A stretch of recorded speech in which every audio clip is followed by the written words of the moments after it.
గౌరవనీయులైన గురువులకు ఈ రోజు మనం గౌరవిస్తున్నాం భారతదేశం మొదటి మహిళా ఉపాధ్యాయురాలు సామాజిక సంస్కర్త సావిత్రిబాయి ఫులే. 1831లో మహారాష్ట్రలో జన్మించిన ఈమె ఆధునిక విద్యా భారతి వైతరికురాలు. మహిళలు దత్తు పొందకూడదనే కఠినమైన ఉన్న కాలంలో వాటినన్నిటినీ వేధించి విద్య మాత్రమే విముక్తికి మార్గమని నిరూపించిన ధైర్యశాలి సావిత్రిబాయి ఫులే. అణచివేత, అవమానం, అవరోధాలను ఎదుర్కొంటూ కూడా సమానత్వం, మానవత్వం, న్యాయం అనే విలువల కోసం ఆమె అరుపెరుగుతూ పోరాడారు. ఆమె దృష్టిలో చదువు అనేది కుల, లింగ, వివక్ష నుంచి విముక్తి పొందే ఆయుధం. ఇలాంటి పోరాటాల ఫలితంగానే బాలికల విద్య, దళితుల చదువు, వితంతువులు జీవితాలు వెలుగులు మొదలైనాయి. సావిత్రిబాయి ఫులే కేవలం బోధనకే పరిమితం కాలేదు.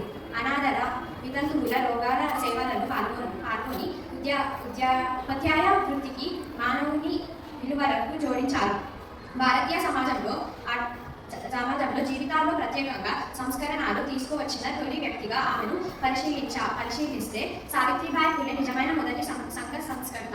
సమాజం కోసం జీవించి సమాజం కోసం మరణించిన వ్యక్తి మాత్రమే అసలైన సంఘ సంస్కర్త అవుతారు.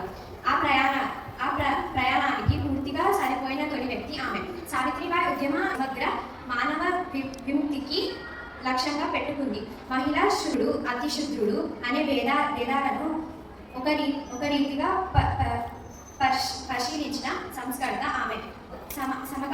సమకాలీన సంస్కర్తలను సమాజంలోని ఒక్కో అంశాన్ని మాత్రమే ఎదుర్కొంటే ఆమె మూల వ్యవస్థలనే ప్రశ్నించారు.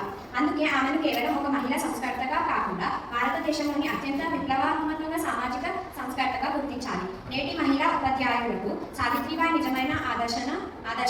ఆమె ఉపాధ్యాయ వృత్తిని కేవలం ఉద్యోగంగా కాక సమాజ మార్పునకు శక్తివంతమైన సాధనంగా భావించారు. తీవ్రమైన సామాజిక వ్యతిరేకత, అవమానాలకు ఎదురైన బాలికల విద్య కోసం ధైర్యంగా ముందుకు సాగారు.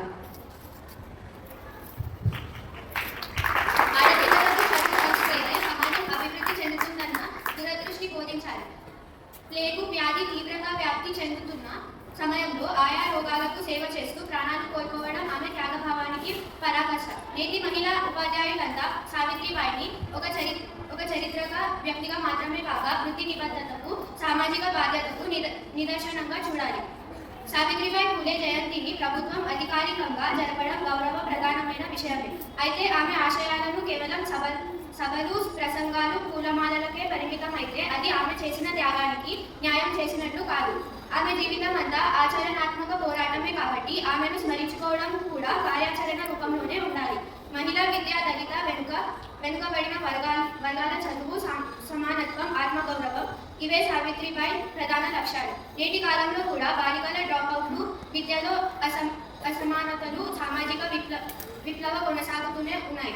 వీటిని నిర్మూలించేందుకు నాణ్యమైన ప్రభుత్వ పాఠశాలలు, బాలికలకు ప్రత్యేక ప్రోత్సాహకాలు, పేద విద్యార్థులకు నిరంతర సహాయం వంటి చర్యలు తీసుకోవాల్సిన అవసరం ఉంది. విద్యను కేవలం డిగ్రీలకే పరిమితం చేయకుండా ప్రశ్నించే చైతన్యం, సామాజిక బాధ్యతను రూపొందించాలి. అప్పుడే సావిత్రిబాయి ఆలోచనలు సజీవంగా నిలుస్తాయి. అందువల్ల ప్రభుత్వం సావిత్రిబాయి జయంతిని జరపడం కంటే ప్రధానంగా ఆమె లక్ష్యాలను కొనసాగించే విధానాలు అమలు చేయడమే నిజమైన నివాళి అవుతుంది. వెళ్ళి విద్య పొందండి అని పిలుపునిచ్చిన ఆమె జీవితం మనకు ప్రేరణ. విద్యతో విముక్తి పొంది భవిష్యత్తును ఆకర్షణీయంగా మోచుకున్న జై హింద్.